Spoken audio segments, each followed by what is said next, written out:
Hi, welcome to this how to play video from diagonalmoves.com. My name's Neil and today I'm going to have a quick look at how to play Sprawlopolis solo. The game Sprawlopolis is a very small game, just 18 cards that are double-sided, and these are my print and play components.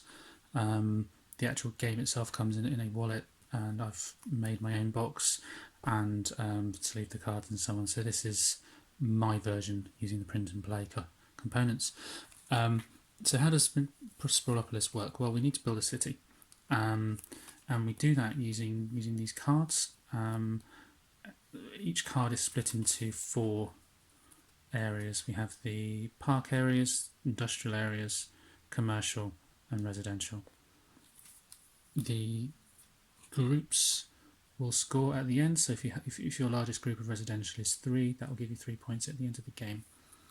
You will deduct points for your total number of roads. So for example, I have 2 roads here, and so even though they are quite long roads, they would lose me 2 points in total. In addition to scoring for each of the 4 blocks, types of block, you will score for the scoring objectives. And these scoring objectives actually make up the target that you have to beat in terms of points in order to win the game. So the total between the 3 cards is 39, and what we're trying to do with the mini-mart objective, which contributes 11 points towards the final scoring aim, is to build a commercial block directly between 2 residential blocks with a road connecting all 3. And then that would be then 2 points per segment. The superhighway is worth 1 point per every 2 road sections that are part of the longest road. And the morning commute is a road passing through a residential block and a commercial block, will be 2 points. Now that's a lot of road to consider for our scoring goals, but don't forget that each road that we do build will also lose us points as well as gain us points at the end. So this is a solo playthrough. Very, very similar to the main game. It's just rather than passing the 2 remaining cards to your neighbour, you just draw a new one from the deck. Okay, so I think the first thing we need to do is decide which of the 3 goals is perhaps the most important in terms of points.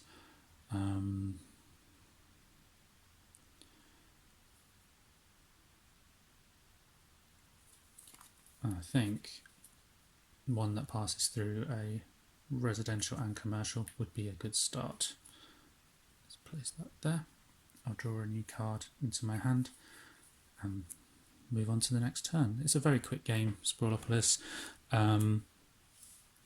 Well, it can be a very quick game. Obviously, you can spend longer puzzling away at each individual action, and I don't necessarily think this is going to be a strategy guide. This is just an example of how to play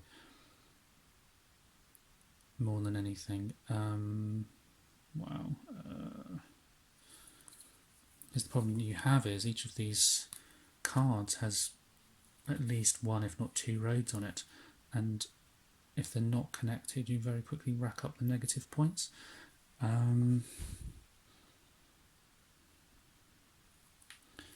Interesting to get that a nice long road and then go from there, I think.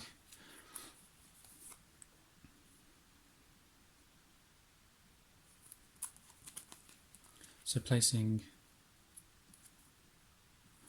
this card, which has a road going through all 3 of the 4 types of areas, will not only score me for my morning commute, it will also help me have a larger park area for a greater point scoring for parks.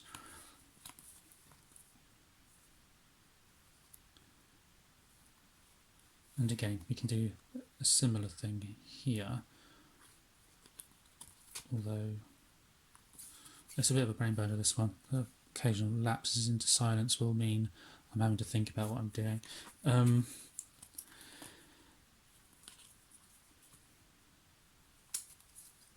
When you play cards in Sprawlopolis, you can place them adjacent, as I've largely done here, and you can also play them on top of each other if that works better.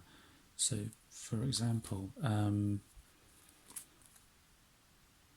there's going to be no great difference in terms of overall points by placing here, but I will score points by overwriting this one. That will not greatly affect my overall points by overwriting that, but it will then generate me points for the morning commute by having the mini-mart, by having the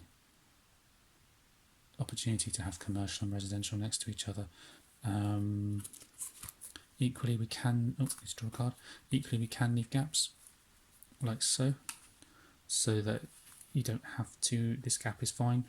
What you could not do, however, is place like so without at least one of the quadrants touching. It would have to be like that or like that. You can also overwrite like so. There's nothing that says you cannot do that. However, don't think that's something that certainly I don't do it very often.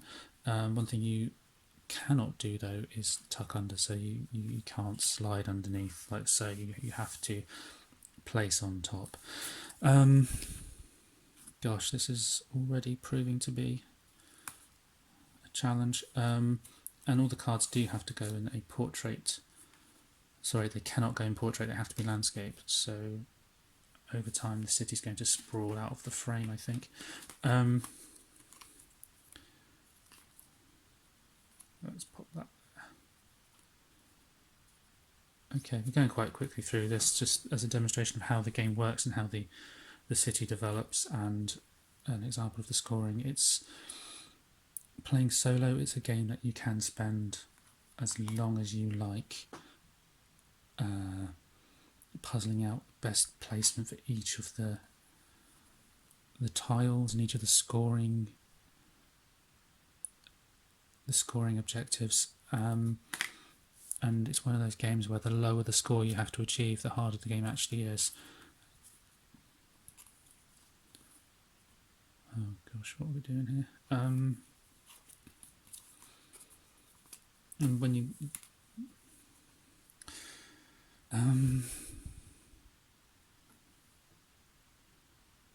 let's pop that. I'm not sure that was the best move, that last one there, but we'll see. Okay, so three big corners on my road. To try and minimise the number of excess roads we have. So by overwriting those two, even though I have a road that is actually bigger, it contains more road, I would only lose one point rather than two. Final card then, and we just play through until all the cards have gone. And again, I've got some awkward roads. Fitting the roads in is quite the difficult task in Sprawlopolis.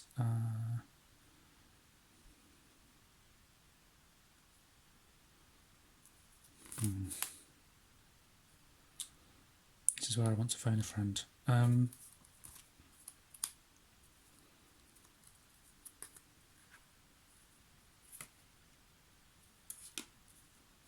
No, oh gosh.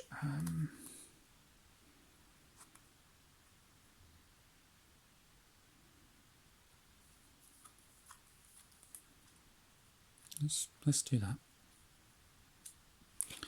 And just play through to the last cards.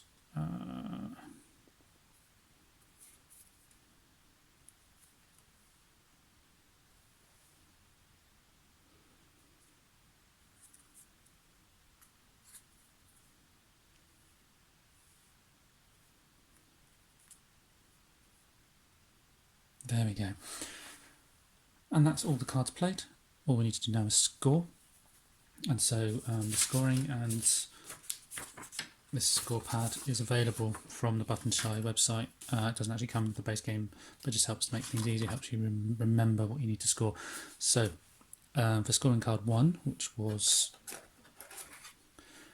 commercial block directly between two residentials, we have none. That's not great. Clearly forgot all about that one. Okay, not a good start. And superhighway, so 1 point for every 2 road sections that are part of the longest road. So my longest road is this. So it's just a case of counting up the sections and dividing by 2.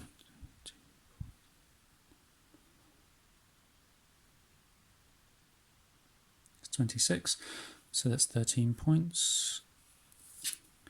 My morning commute, which passes through a residential and commercial. Residential are this colour, commercial are this colour. Now I have such a long road that all of this is only going to score me 2, which is not ideal. However, I do have a separate road here, score me another 2, so that's a total of 4. So we have 17 points for the scoring bonus, the scoring objectives. Not as good as I could have done, probably. And then we add up each of the 4 city area types, of 1 point per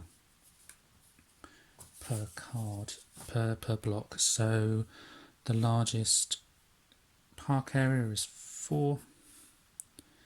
The largest residential is 3. Commercial is 2. And industrial is also 2. So that is